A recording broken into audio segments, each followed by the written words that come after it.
Hi, I'm Rick Barron, your host, and welcome to That's Life, I Swear. On February 24th, 2022, 2 days from now, Russian forces approached a tiny Black Sea outpost, demanding its Ukrainian defenders surrender or die. The response caught the Russians off guard, and the message soon became a symbol of resistance around the world. Let's jump into this. We're now 2 days away from the day Russia began its invasion to attack Ukraine. What follows is a moment that took place at the early outbreak of the war. You know, they say that life sometimes comes down to a few moments, and this was one.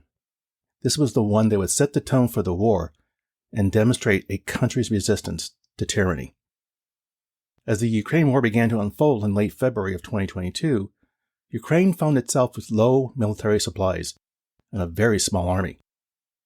It was up against Russia's army of approximately 1.35 million active military personnel, which just dwarfed Ukraine's army of only about 500,000. The bear was waiting to bite. From what the world was seeing on TV, it appeared that the Russian army would make quick work of conquering Ukraine. Well, that wasn't the thinking of a small group of Ukrainian soldiers that would soon give their country hope that they will not relent to Russia's oppressive power.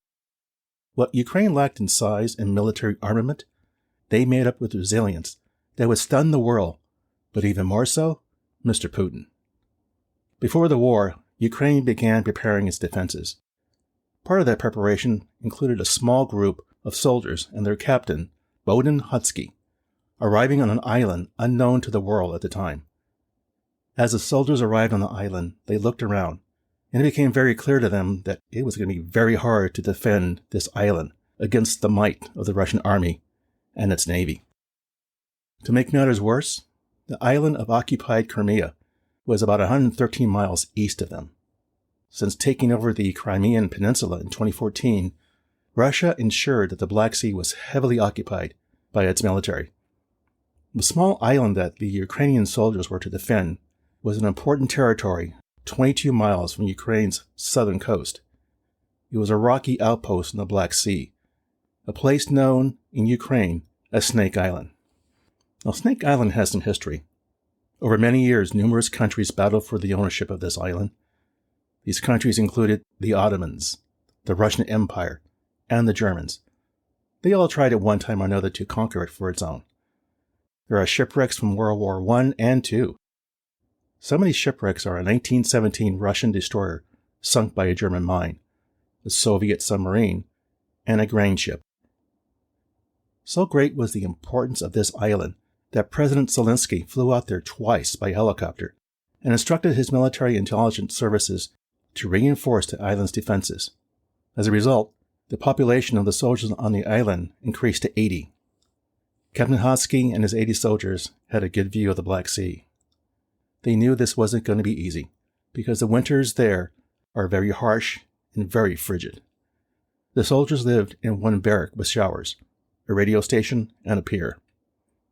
On the day that the soldiers were going through drills on the island, they learned that around 4 a.m. on February 24th, Moscow launched what had become Europe's most significant war since 1945. The Russian army stormed into Ukraine, smashing everything in its sight. As the first airstrikes hit Kyiv, a Russian patrol boat, the Vasily Bykov, approached the island from the northwest. Hutsky wasted no time and ordered his team to grab their weapons and take up positions. Unfortunately, the team on the island only had sniper rifles and grenades to compete against the patrol boat, which was heavily armed.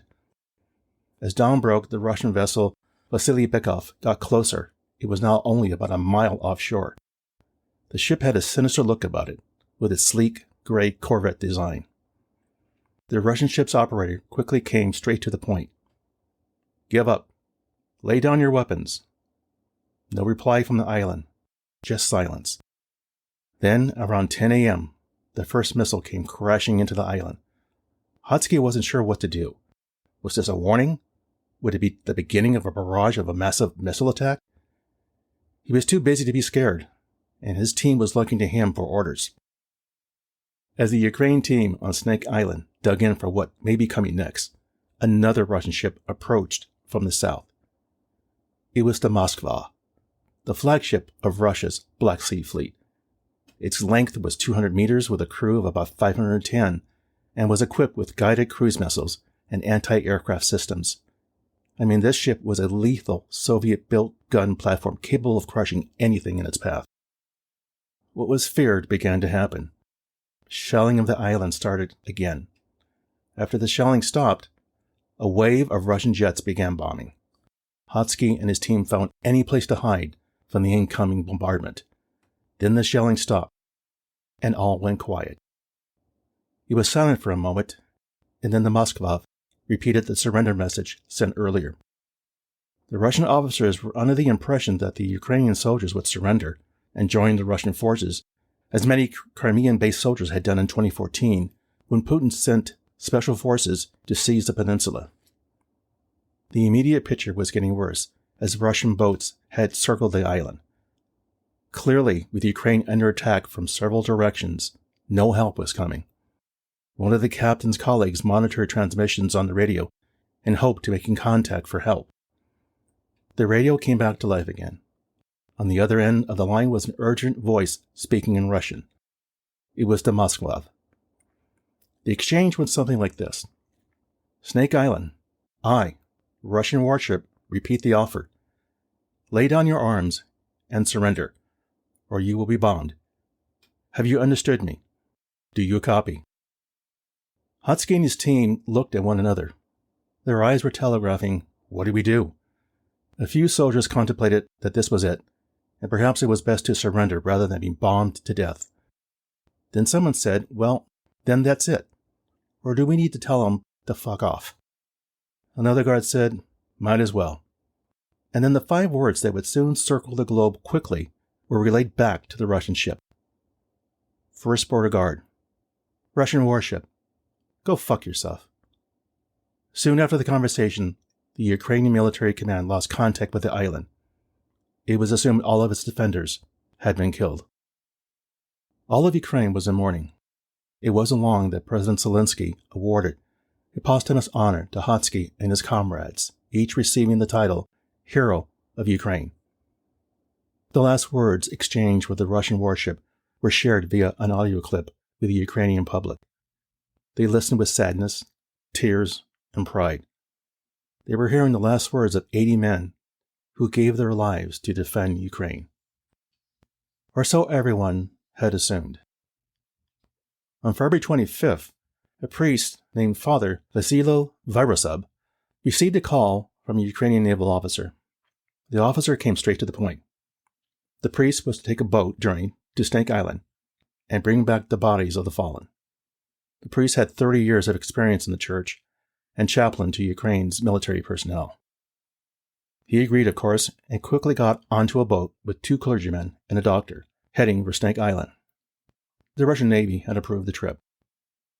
The following day, they approached the island, its sheer rock face visible in the distance. They were told to lay anchor and wait for the inspection from the Russians.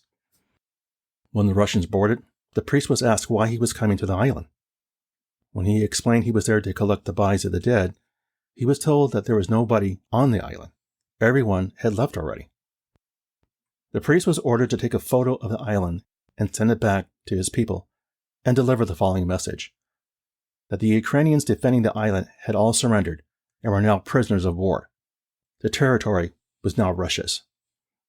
Before he knew what was happening, soldiers tied Virosub's arms behind his back. He was loaded onto a ship and transported to another location. As they left, a Russian special officer told the priest he would be released when Putin's military operation was finished. Virosub pointed out that this might take months or maybe a year.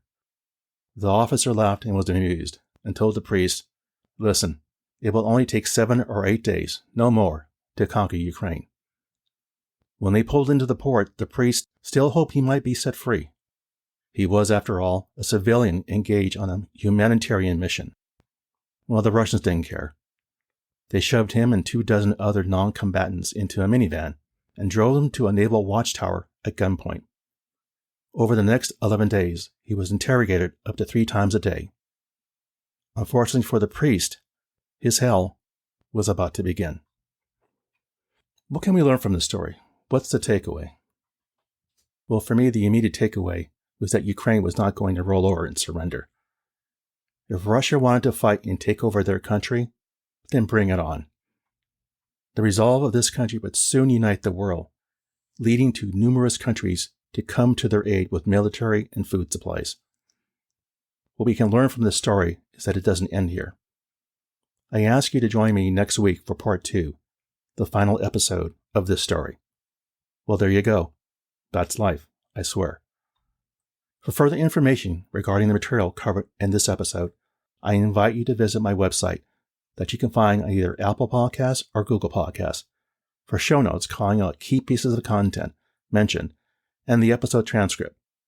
As always, I thank you for listening. Be sure to subscribe here or wherever you get your podcasts so you don't miss an episode. See you soon.